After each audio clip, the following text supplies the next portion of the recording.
Well, I've made no secret that I'm a fan of Westerns, and today we've got a real Western hero on the show, James Drury, who played the Virginian, right here on WFDU FM's The Vintage Rock and Pop Shop. Say hello to Teaneck, New Jersey. Folks up there have had a terrible time with the Hurricane Sandy. And all, in Texas, we all have very sympathetic feelings for you because we've been hit with hurricanes ourselves, you know. Well, thank you so much. I think people would be shocked to find out that a man best known as the Virginian is actually from this area. You're from New York City, aren't you? I was born in Manhattan. I sure was. My dad was a professor of marketing and advertising at NYU, and that's where I went to college. And I lived there off and on, part of the time when I was a young child, and several years out of that. And then we had ranch property in Oregon, and the family did. And my mother had to stay out there, so I've been raised all over the country. I see. So if you had ranch property out in Oregon, that would explain where you got so good on a horse. Well, I've been on horseback since I was in diapers, and I really got to be a horseman after I moved to Texas. I got into the real intricate technical parts of it and learned a lot from a lot of great trainers down here, and I'm eternally grateful to them because they have made a horseman out of me. I was doing the Virginian. I was just a guy who rode a horse, but now I'm a horseman. Now, you did a string of movies before you were cast in the Virginian, and I'm assuming that someone in Hollywood must have seen you in a Western and decided you were right for the Virginian. Well, at that point in time, in 1954, when I started in motion pictures, Westerns were very prevalent. A lot of Western films being made, and Western television was just coming into its own, and at one point, you know, we had 15 and a half hours of, I think, or 16 hours of Western programming every week on television.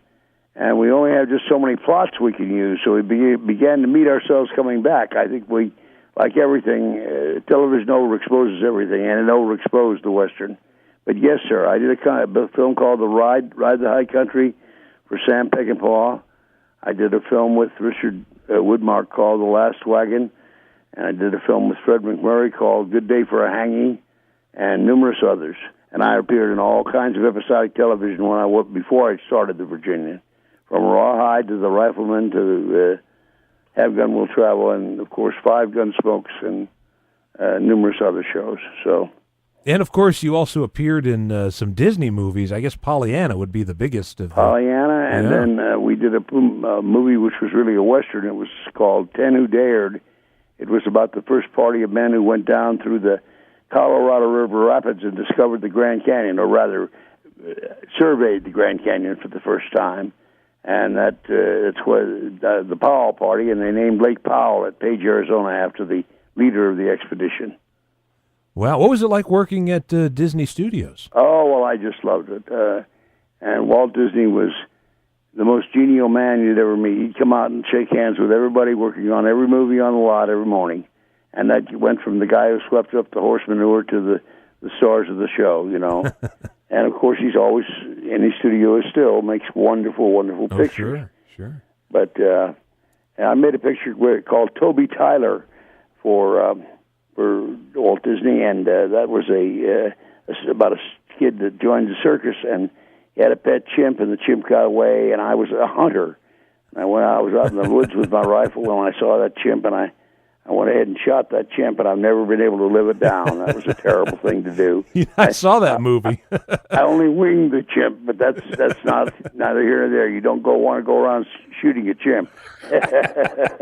I saw that movie when I was a kid, and I remember being so angry. Oh, everybody was angry at me. I was the meanest man in the world, you know. Now, when you signed on to the Virginian, I would assume the biggest name attached to that show had to have been Lee J. Cobb. I mean, absolutely, Lee J. Cobb. In fact, it was a unique situation. We were the first 90-minute show with continuing characters in color. Prior to that, it had all been 90-minute shows. Had been Playhouse 90 or Hallmark Hall of Fame or that type of thing. And we went into this project that everybody said, well, that just can't be done. And we went ahead and did it for 9 years. But Lee J. Cobb signed on with the show, and we were able to convince NBC that we didn't need anything else. And as a result, we didn't even have to make a pilot. So if you can imagine what a sigh of relief that is to not have to make a pilot for a completely new concept in television, 90-minute episodic television, because we had Lee J. Cobb. And, of course, he was brilliant in the show whenever he got a chance to show his stuff. And we all were just crazy about him and so happy to have him. And he wasn't very happy with the show himself. He didn't care too much for it. In fact, he once said in an interview that if he had the money, he'd buy up all the film and make banjo picks out of it. Oh, my goodness. Which is a pretty bad comment. But then he came back to work, and he was just wonderful. Some law-abiding town if this is the way the judges act out here. We've been having trouble here. Gunmen have been brought in. Naturally, when the men saw you, they thought... I know what they thought. I've got a dead horse to prove it. Well, you're telling the truth. What do you mean, if? But I still don't know who you are, what you're doing here, why you need a gun like this. But if we've done you an injustice, you have my apology. Get him a horse. Thanks a lot. I was just going to say, he must have had some incredible stories on the set, about he did, all the time. He's constantly talking to us, and I got along well with all of the men who replaced him. So we had John Daner, and then Charles Bickford, and then John McIntyre, and then Stuart Granger. So it was quite a bunch of different owners of the ranch. They took the position either as a relative or as a buyer of the owner of the ranch, and I remained the foreman throughout the 9 years. So, and John Daner, of course, had been around forever. He was a good radio actor. Yeah, he was great in radio, and John McIntyre and Jeanette Nolan, believe it or not, were two of the original members of Orson Welles' Mercury Theater. Yeah, and they were involved in the great radio broadcast of the War of the Worlds. The War of the Worlds, and scared everybody to death all over the world. You could hear that radio. Now, you mentioned, the 90-minute concept is, not like television today where they have 13 episodes and that's a season. You had 30 or 26. We did 30 episodes a season for the first 5 or 6 years, and then I think we cut down to 26 or 24 in the last few years. That's like making a movie a week. That's exactly right. Sometimes we had as many as 5 units working on the lot at the same time, making 5 different episodes of the Virginian.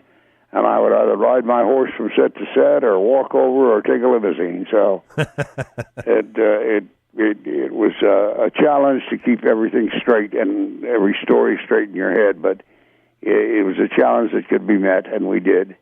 And Doug McClure and I, playing Trampas, the famous character of Trampas, were the two guys that went all the way through the show. And of course, Gary Clark started as Steve, who was the other starring role in the thing, and Roberta Shore starred as Betsy, which was the young girl who was the Judge Garth, Lee J. Cobb's daughter. Right. And so we had them all together, and here we are 50 years later. This year is the 50th anniversary of the show. It started in 1962, and we all got together at the Gene Autry Museum in California. I guess it was in October, and had a 50th anniversary party and a reunion, and all the fans came in to sign. We signed autographs for them, and it was just a great event, and we all had a wonderful time. I would imagine you had no choice but to get close with these people you were working with. They were your whole life there for 9 years. Well, we all got along just famously from the very beginning, and I had never known Doug. I'd seen him around, but I'd never really known him, and we sat down and had a cup of coffee together on the Friday night before the Monday morning that we started to shoot. That's how much warning they gave us. And so we looked at each other and said, "Do you think we could do this?" And we both agreed that we could, and we went ahead and did it all. So it was a body of work that I'm proud of, and what I'm really excited about is that young people, grandkids, are watching the show now on reruns. They saw it when it came out a few years ago on Encore, I guess, 4 or 5 years ago, and now it's on INSP for the next 3 years. That's the Inspiration Channel. Right, and it's on DVD as well. Oh, it's on DVD, and we've got the entire show except for the seventh and eighth season we haven't got out yet. But we have the first, 1 through 6, and we have the ninth season, which is The Men from Shiloh. We changed the title. Yeah. By the way, why did they do that in that last season? Seemed like a good idea at the time, as the cowboy said when he jumped into the prickly pear.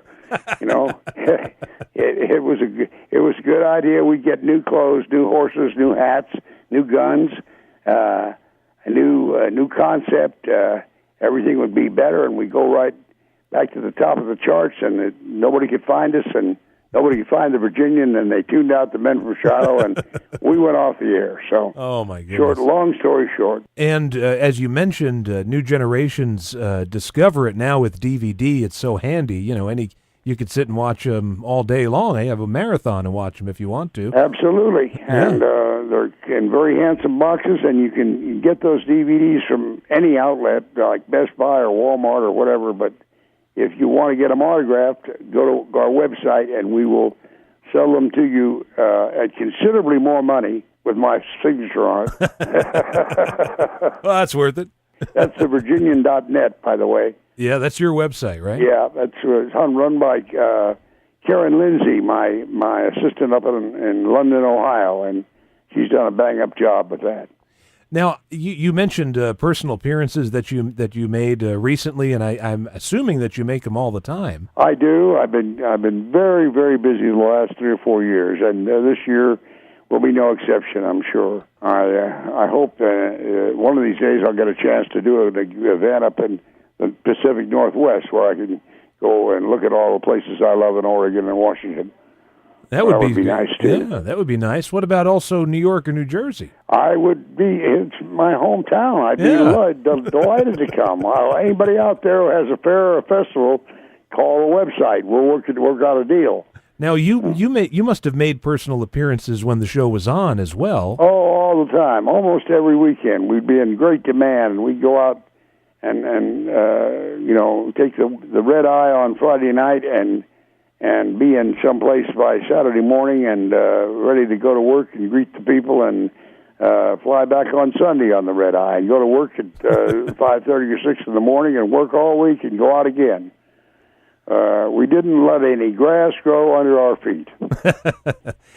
How did I guess? Is there any change in people's reaction to meeting you in person back in the say 1963? In 1963, they wanted to tear my shirt off. Now they want to hug me.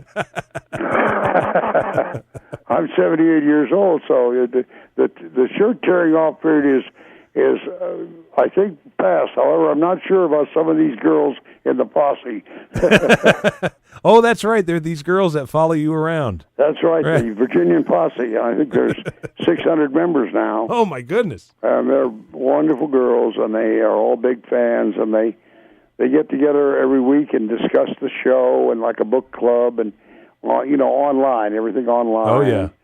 They're just a bunch of wonderful people, and what they're also happy about is that they've made friends with each other, and they now have a mutual interest, talking about the show and about me and all that, which is just terribly flattering. I mean, it's flattery of a high degree. Okay. So I have one last question here for you. Sure. Time's going to run out. The Virginian had to have a name, and you would know it, right? I mean. Well, I always tell people it's a secret, but the fact of the matter is, Owen Wister, who wrote the original book that came out in 1902, never gave the Virginian a name, and it's a great gift to any actor who has ever played the part. It gives you an aura of mystery when you walk through the door. You carry a cape of mystery around you, and you don't have to do anything to achieve it, and the audience just says, "There's the Virginian over there."